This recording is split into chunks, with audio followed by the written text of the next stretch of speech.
السلام عليكم، كي دايرين؟ نتمنى تكونوا بخير وعلى خير وبصحه جيده. وانتم تشوفوا هذا الفيديو هذا من خلال العنوان غادي تعرفوا بان هذا الفيديو هذا ديال ازاله الكزيمه من اليد او لا من الرجل او لا في اي منطقه من الجسم. كيف ما تتعرفوا على هذه الكزيمه هذه فهي مرض اللي هو اش غادي نقول لكم مرهق بزاف، ماشي غير شويه.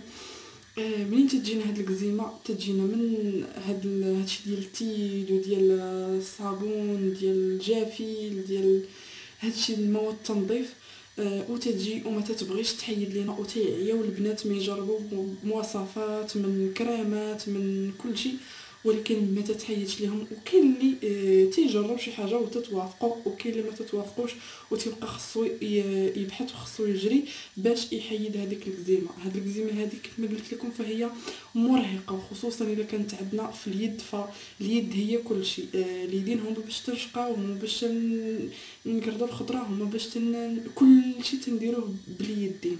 يعني اليدين هما، وخصوصا اللي جاتك في واحد البلاصه اللي هي حساسه. كيف ما غادي نقول لكم البنات، هاد الكزيمه هذه راه انا عييت ما نجرب، عييت من الوصفات، عييت من كريمات، عييت من بومادات جاوني من المغرب، ما خليت ما درت. غنقول لكم مثلا غير السميات اللي انا كنت ندير مثلا طوبسين، درت واحد المحلول، هذاك المحلول سميتو بيوديرما، ودرت واحد البوماده اخرى سميتها ثاني.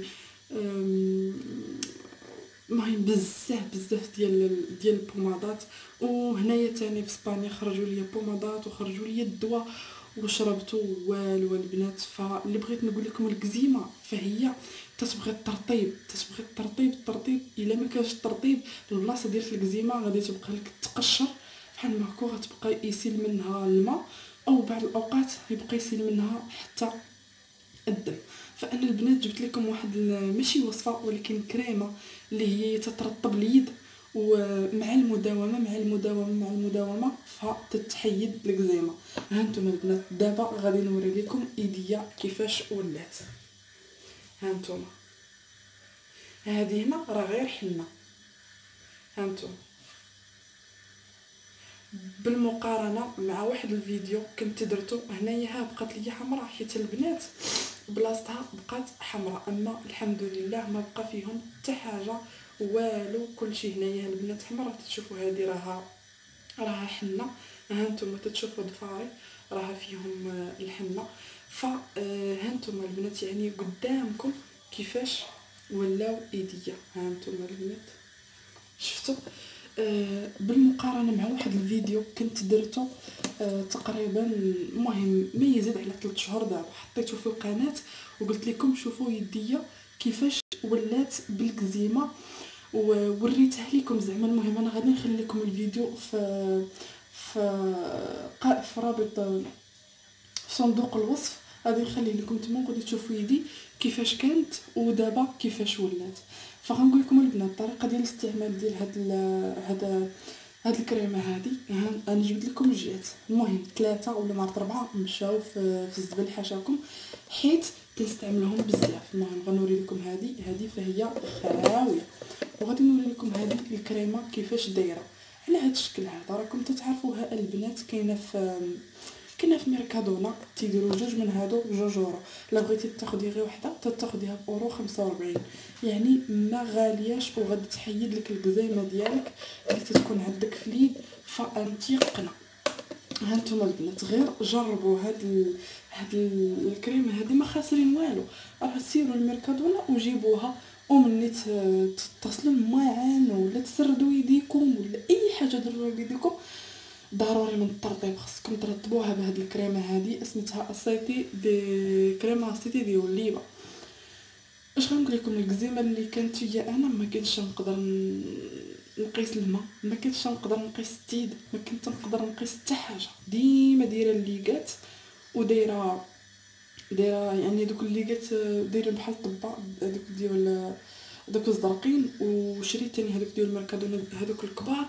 هذوك البنات هما اللي تنستعمل، تنغسل بيهم الماعن، تنقرص بيهم، تنعجن بيهم. وعلى ود الكزيمه والله حتى شريت عجانه وتنستعملها بزاف ديال الحوايج. الماء في الاول ما كانش نقيسو، دابا وليت الحمد لله مع هاد الكريمه هذه. والله البنات الا الحمد لله ونشكر.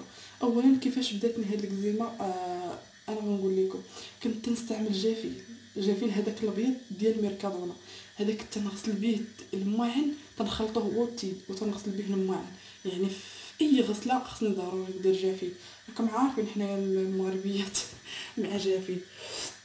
ايوا صافي ملي تنغسل بالجافيل المره الاولى الثانيه، المهم بقيت هكاك شي شي شهر صافي. وهي عرفتي ملي كنت تبغى تنوض ليا تنحس اليدين ديالي صافي بغا تخرج منهم شي حاجه. اش غنقول لكم، شي حاجه سخونه من التحت، تنحس بها بغا تخرج سخونه صافي. وهي بداتني في هذا الصبع هذا كيف ما تشوفوا هنا. ها هي البلاصه راها ما بقاتش، الحمد لله والشكر لله. بداتني في ديك البلاصه. قلت لراجلي ما عرفت شنو هادشي، قال لي صافي ترى دابا يدوزك. عرفتي البنات بقيت هكاك وهي تطير للصبعه الاخرى وهي تطير للصبعه الاخرى. صافي ملي مشيت للطبيب وقال لي هذه راها كزيمه. وانا ما كنتش عارفه شنو هي الكزيمه، كنت غير تنسمع بها ولكن ما عارفه شنو هي الكزيمه. صافي عطاني بوماده درتها، ولكن فاش جيت للدار قريت على شنو هي الكزيمه، منين تجي الكزيمه، كيفاش تكون الكزيمه. وهذه صافي عرفت بان راه هذاك الشيء اللي في يوتيوب وفي جوجل منطابق مع هذا الشيء اللي في يديا.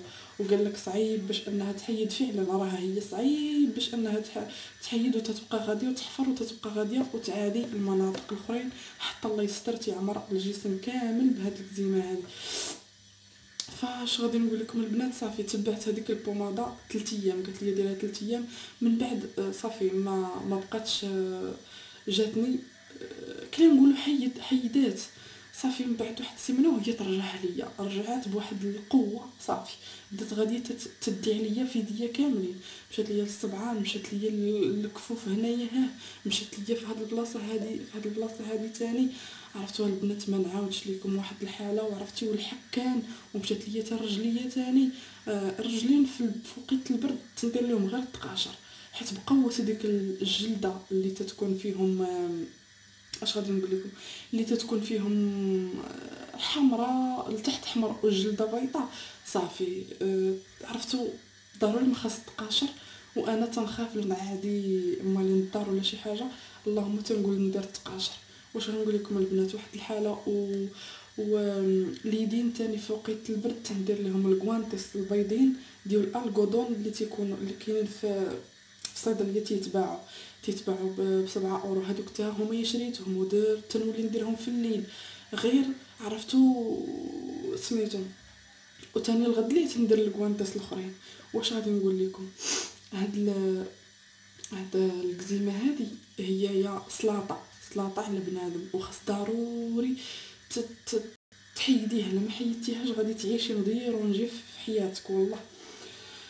فكيف ما قلت لكم هي عانيت معاها بزاف. وهاد الكريمه هذه دارتها ليا صاحبتي، نصحتني بها صاحبتي لوجه الله، قالت لي غير ديريها وشوفي.